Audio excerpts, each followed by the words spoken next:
বাবা আমি দাঁড়িয়েছি, সুন্দর করে একটা ছবি তোলো। এ কি বাবা, আমি তো পড়ে গেলাম। বাবা বাবা জলদি এসে আমাকে বাঁচাও। আরে এই বাচ্চাটা আবার কোত্থেকে এলো? আচ্ছা যাই হোক, ওকে আমি ধরে নিয়ে চলে যাব। ওগো বলটে তো বরফের মধ্যে পড়ে গেল, যে করে হোক ওকে আমাদের বাঁচাতে হবে। দাঁড়াও, আমি এই কেমিক্যালটা খেয়ে অনেক শক্তিশালী হয়ে যাচ্ছি। এই তো আমার শরীরে অনেক শক্তি চলে এসেছে।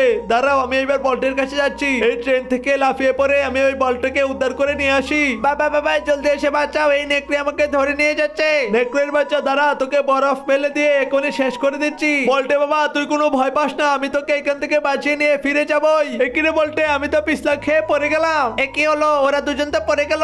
দাঁড়াও, আমি তোমাদের সাহায্য করছি। আমি এই বন্দুকটা নিয়ে ট্রেনের উপরে উঠে ওই নেকড়েটাকে গুলি করি। ওই নেকড়ে দাঁড়া, আজকে তোকে আমি শেষ করে ফেলবো। ওরে বাবা আমাকে গুলি করছে, জলদি পালাই। ওরে মা, ওগো তোমাদের কিছু হয়নি তো? না না, আমরা একদম ঠিক আছি। যাই হোক, আমরা বলটাকে উদ্ধার করে নিয়ে আসতে পেরেছি।